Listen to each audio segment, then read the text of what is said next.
வணக்கம் ஃப்ரெண்ட்ஸ். இன்றைக்கி இந்த வீடியோவில் மனித மேம்பாட்டு குறியீடு 2025 அதாவது HDA பற்றி பார்க்கலாம். First, a matter of choice people and possibilities in the age of AI அப்படின்னா என்னதுன்னா, செயற்கை நுண்ணறிவில் மனிதர்களுடைய தேவைகளை பற்றி சொல்லியிருக்காங்க. இந்தியாவின் செயல்திறன் பார்க்கலாம். 193 நாடுகளில் இந்தியா 130வது இடத்துல இருக்குது. 193 நாடுகளில் இந்தியா 130வது இடம். HDI மதிப்பெண் பார்க்கும்போது 0.685. HDI எவ்வளோ? 0.685. மனித மேம்பாட்டு வகை அப்படின்னா நடுத்தர மனித மேம்பாடு. நடுத்தர மனித மேம்பாட்டு வகையில் இருக்குது. HDIயில் முதல் 3 நாடுகள் பார்க்கும்போது Iceland, Norway, Switzerland. Iceland first எவ்வளோ மதிப்பெண் பார்க்கும்போது 0.972. Norway second 0.970. சுவிட்சர்லாந்து மூன்றாவது 0.970. ஓகேவா? அடுத்தது இந்தியாவின் முக்கிய மனித மேம்பாட்டு குறியீடுகள் பார்க்கலாம். பிறப்பின் போது சராசரி ஆயுட்காலம் எவ்வளோ அப்படின்னா 71.7 ஆண்டுகள். அதாவது பிறப்பின் போது சராசரி ஆயுட்காலம் 71.7 ஆண்டுகள். எதிர்பார்க்கப்படும் கல்வி ஆண்டுகள் 13 ஆண்டுகள். சராசரி பள்ளி கல்வி ஆண்டுகள் 6.9 ஆண்டுகள். தனிநபர் மொத்த தேசிய வருமானம் எவ்வளோ அப்படின்னா $9,047 $9,047. பாலின சமத்துவமின்மை குறியீடு 193 நாடுகளில் 102வது இடம். எத்தனாவது இடம்? 102வது இடம். இந்தியாவில் HDI முன்னேறி இருக்குது. அதாவது 2022ல் 134வது இடத்துல இருந்தது. இப்போ 130வது இடத்துல இருக்குதுன்னு சொல்கிறாங்க. 2022ல் மதிப்பெண் 0.644. தற்போது 2023ஓடது 0.685. தமிழ்நாட்டில் HDIயோடைய செயல்திறன் பார்க்கும்போது HDIயோடைய மதிப்பெண் 2019ல் 0.685. எப்போ? 2019ல் 0.685. 2022ல் 6வது இடத்துல இருக்குது. HDI மதிப்பெண் பார்க்கும்போது 0.692. 2022ல் தமிழ்நாடோடைய HDI 0.692. அதாவது மனித மேம்பாடு அப்படின்றது நீண்ட மற்றும் ஆரோக்கியமான வாழ்க்கை, அறிவு மற்றும் நல்ல வாழ்க்கை தரம், இது எல்லாமே உள்ளடக்கியது தான் இந்த மனித மேம்பாடு அப்படின்னு சொல்லியிருக்காங்க. அதுக்கப்புறம் மற்ற குறியீடுகள் பார்க்கலாம். சமூக முன்னேற்ற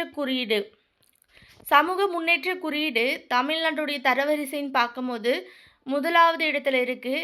மதிப்பெண் 2022ல் 63.3% மதிப்பெண். சமூக முன்னேற்ற குறியீடு சமூக முன்னேற்றத்தை அளவிடும் குறியீடு 12 கூறுகள் மற்றும் 3 பரிமாணங்கள் அடிப்படையில் மதிப்பிடப்படுகிறது. சமூக முன்னேற்றத்தை அளவிடும் குறியீட்டில் 12 கூறுகள் 3 பரிமாணங்கள் அடிப்படையில் மதிப்பிடப்படுது. உயர்கல்வியில் மொத்த சேர்க்கை விகிதம் தமிழ்நாடு முதலிடத்தில் இருக்குது. உயர்கல்வி மொத்த சேர்க்கை விகிதம் முதலிடம். குறைந்த குழந்தை இறப்பு விகிதத்தில் 2வது இடம். குறைந்த பிறப்பு விகிதத்தில் 2வது இடம். குறைந்த வறுமை நிலையில் 2வது இடம். நிலையான வளர்ச்சி இலக்குகளில் 3வது இடம். ஓகேவா? தமிழ்நாடு சமூக முன்னேற்ற குறியீட்டில் முதலிடம். மதிப்பெண் பார்க்கும்போது 63.3 மதிப்பெண். உயர்கல்வி சேர்க்கையில் முதலிடம். குறைந்த குழந்தை இறப்பு விகிதத்தில் 2வது மாநிலம். குறைந்த பிறப்பு விகிதத்திலையும் 2வது மாநிலம். குறைந்த வறுமை நிலையில் 2வது மாநிலம். நிலையான வளர்ச்சி இலக்குகள் அதாவது SDG கோல்ஸில் 3வது இடம். அடுத்து சுகாதார குறியீடு. நிதி ஆயோக் மாநில சுகாதார குறியீடை வெளியிட்டிருக்காங்க. 2020-21ல் முதல் 3 மாநிலங்கள்னு பார்க்கும்போது முதலாவது இடம் எது அப்படின்னா கேரளா, 2வது தமிழ்நாடு, 3வது தெலுங்கானா. 2015-17 தமிழ்நாடு வந்து 9வது இடத்துல வந்து இருந்தது. இப்போ வந்து 2வது இடத்திற்கு போயிருக்கு நிதி ஆயோக் உடைய சுகாதார குறியீட்டில். அடுத்தது நிதி சுகாதார குறியீடு பார்க்கலாம். நிதி ஆயோக் வெளியிட்ட முதல் நிதி சுகாதார குறியீட்டுடைய அறிக்கை 2025 வந்து வெளியிட்டிருப்பாங்க. 2022-23 ஆண்டின் நிதி சுகாதார குறியீடு அடிப்படையில் வெளியிடப்பட்டது. 18 பெரிய மாநிலங்கள் இதில் இடம்பெற்றிருக்கு. எத்தனை? 18 பெரிய மாநிலங்கள் வந்து இந்த நிதி சுகாதார குறியீட்டில் இடம்பெற்றிருக்கு. மாநிலங்களுடைய தரவரிசையில் முதல் 3 இடங்கள் பார்க்கலாம்.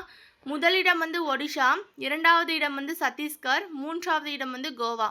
அதாவது ஒடிசாவுடைய மதிப்பெண் பார்க்கும்போது 67.8, சத்தீஸ்கர் வந்து 55.2, கோவா வந்து 53.6.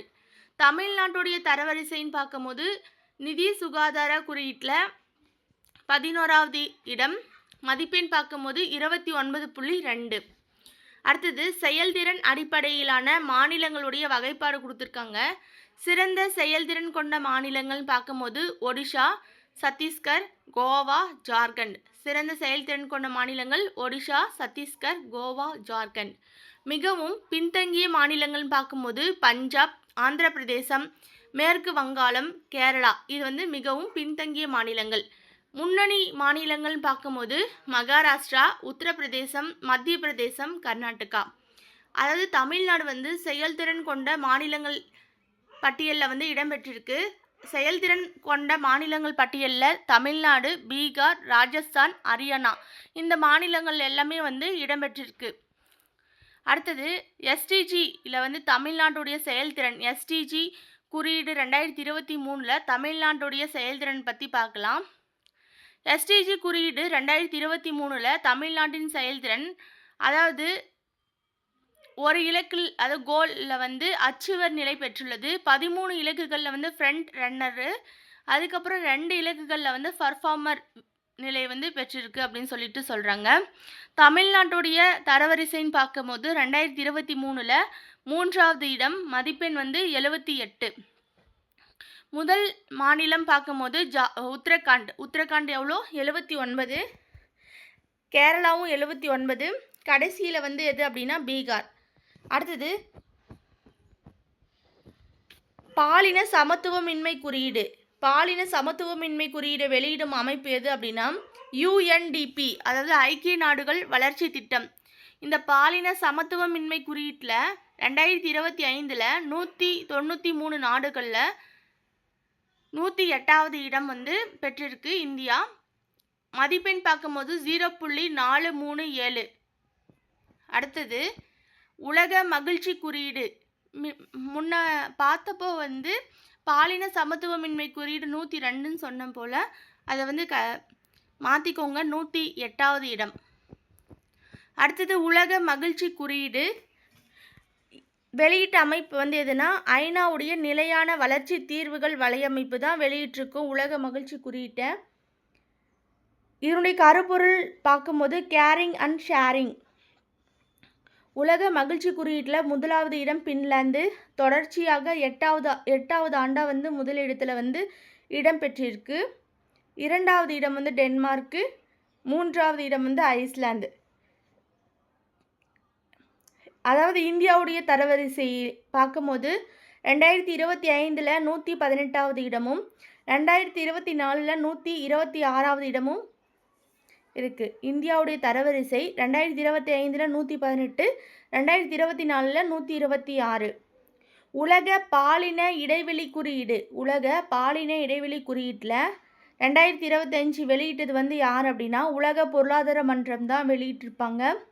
உலகின் முதல் 3 நாடுகள் பார்க்கும்போது ஐஸ்லாந்து, அதாவது உலக பாலின இடைவெளி குறியீட்டில் தொடர்ந்து 16 ஆண்டுகள் வந்து முதலிடத்தில் வகிக்கும் நாடு வந்து ஐஸ்லாந்து, 2வது வந்து பின்லாந்து, 3வது வந்து நார்வே.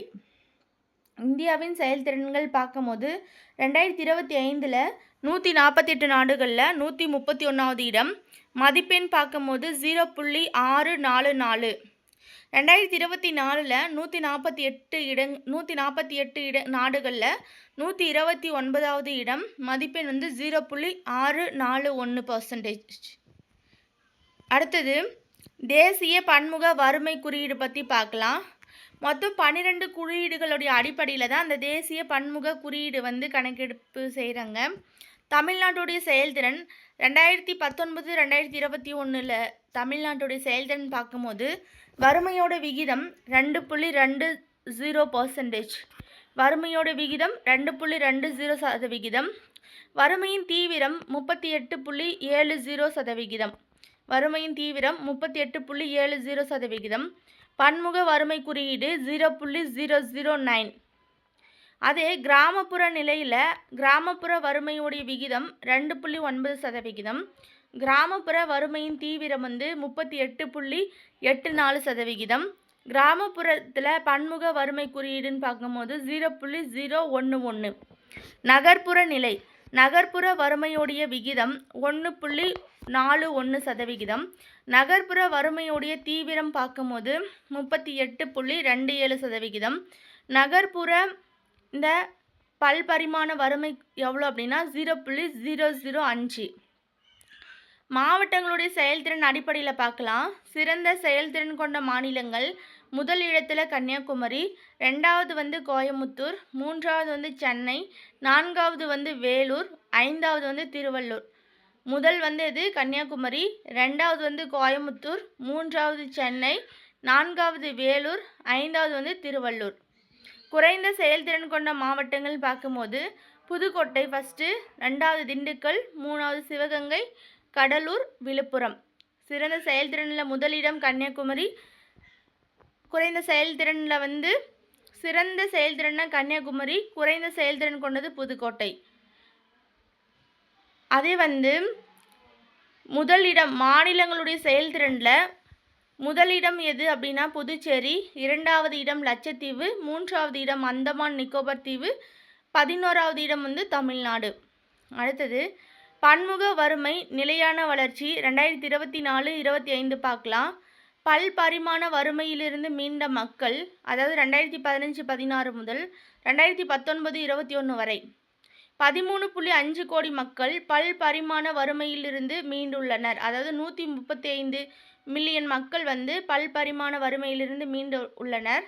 அதிக அளவில் வறுமையை குறைத்த மாநிலங்கள்னு பார்க்கும்போது உத்தரப்பிரதேசம், பீகார், மத்திய பிரதேசம், ஒடிஷா, ராஜஸ்தான் இது எல்லாமே வந்து அதிக அளவில் வறுமையை குறைத்த மாநிலங்கள் அப்படின்னு சொல்கிறாங்க. உலக பன்முக வறுமை குறியீடு 2024 வெளியிடும் அமைப்புனா ஐக்கிய நாடுகளுடைய வளர்ச்சி திட்டம். அதாவது என்ன சொல்கிறாங்கன்னா உலக அளவில் வறுமையில் உள்ள மக்கள் எவ்வளோ அப்படின்னா 1.1 பில்லியன். இந்தியாவின் வறுமையில் உள்ள மக்கள் 234 மில்லியன். உலக அளவில் அதிக வறுமை மக்கள் தொகையை கொண்ட 5 நாடுகளில் இந்தியாவும் ஒன்று அப்படின்னு சொல்கிறாங்க. அடுத்தது எஸ்டிஜி அதாவது நிலையான வளர்ச்சி அறிக்கை 2025 பார்க்கலாம். ஐநாவுடைய நிலையான வளர்ச்சி தீர்வுகள் வலையமைப்பு இதை வந்து வெளியிட்டிருக்கு. இது எத்தனாவது பதிப்பு அப்படின்னா 10வது பதிப்பு. முதலிடம் வந்து பின்லாந்து, 2வது வந்து ஸ்வீடன், 3வது வந்து டென்மார்க். உலகின் முதல் 3 நாடுகள், முதலாவது வந்து பின்லாந்து, 2வது வந்து ஸ்வீடன், 3வது வந்து டென்மார்க். பின்லாந்து வந்து 87 மதிப்பெண், ஸ்வீடன் வந்து 85.7, டென்மார்க் வந்து 85.3. கடைசி 3 நாடுகள் பார்க்கும்போது 167வது இடம் தெற்கு சூடான், 166வது இடம் வந்து மத்திய ஆப்பிரிக்க குடியரசு, 165வது இடம் வந்து சாட். அதாவது தெற்கு சூடான் வந்து 41.6 மதிப்பெண்ணும், மத்திய ஆப்பிரிக்க குடியரசு வந்து 45.2 மதிப்பெண்ணும், சாட் இது வந்து 46 மதிப்பெண்ணும் பெற்றிருக்குன்னு சொல்கிறாங்க. அதாவது இந்தியாவுடைய செயல்திறனில் 2025 தரவரிசைன்னு பார்க்கும்போது 99வது இடம், மதிப்பெண் வந்து 67. முந்தைய ஆண்டுகளுடைய அதாவது 2024 109, இப்போ வந்து 99, 2023 112, 2022 வந்து 121. அடுத்தது முக்கிய சர்வதேச மற்றும் தேசிய குறியீடுகள் பார்க்கலாம்.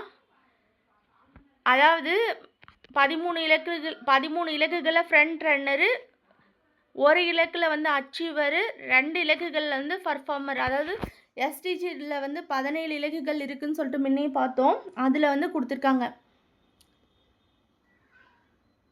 மேலே கொடுத்தது தான் இங்கேயும் கொடுத்துருக்காங்க ஃப்ரெண்ட்ஸ். அடுத்தது மனித மேம்பாட்டு குறியீடு பற்றி பார்க்கலாம். முதல் 3 மாவட்டங்கள். முதல் மாவட்டம் வந்து எது அப்படின்னா கன்னியாகுமரி. அதனுடைய குறியீட்டுடைய மதிப்பெண் பார்க்கும்போது 0.944. விருதுநகர் ரெண்டாவது 0.855. எது மனித மேம்பாட்டு குறியீடு HDA இண்டெக்ஸில் முதலிடம் கன்னியாகுமரி, ரெண்டாவது விருதுநகர், மூன்றாவது தூத்துக்குடி 0.852. கடைசி 3 மாவட்டங்கள் பார்க்கும்போது தேனி ஃபஸ்ட்டு எவ்வளோ மதிப்பெண் அப்படின்னு பார்க்கும்போது 0.539. பெரம்பலூர் 0.447. அரியலூர் தான் ரொம்ப கம்மியாக இருக்கிற HDA. அரியலூர் 0.282. அதாவது என்ன சொல்கிறாங்க அப்படின்னா 0 முதல் 1 வரை மதிப்பெண் தரப்படுகிறது. 1க்கு அருகில் உள்ள மதிப்பெண் சிறந்த மனித மேம்பாட்டை குறிக்கிறது அப்படின்னு சொல்லிட்டு சொல்கிறாங்க. அடுத்தது பாலின சமத்துவமின்மை குறியீடு பார்க்கலாம். முதல் 3 மாவட்டங்கள். நீலகிரி பாலின சமத்துவமின்மை குறியீட்டில் நீலகிரி தான் முதலிடம். எவ்வளோ மதிப்பெண் அப்படின்னா 0.02. விருதுநகர் ரெண்டாவது 0.048. வேலூர் 0.051. இது வந்து முதல் 3 மாவட்டங்கள். பாலின சமத்துவமின்மை குறியீட்டில் முதல் 3 மாவட்டங்கள். அதே வந்து கடைசி 3 மாவட்டங்கள் பார்க்கும்போது விழுப்புரம், சிவகங்கை, அரியலூர். பாலின சமத்துவமின்மையில் கடைசி 3 மாவட்டங்கள் விழுப்புரம், சிவகங்கை, அரியலூர். விழுப்புரம் எவ்வளோ அப்படின்னா 0.115. சிவகங்கை 0.114. அரியலூர் 0.118. அடுத்து குழந்தைகள் வளர்ச்சி குறியீடு பற்றி பார்க்கலாம். குழந்தைகள் வளர்ச்சி குறியீட்டில் முதல் 3 மாவட்டங்கள் கன்னியாகுமரி, கோயமுத்தூர், தூத்துக்குடி. கடைசி 3 மாவட்டங்கள் பார்க்கும்போது கிருஷ்ணகிரி, திருவண்ணாமலை, அரியலூர்.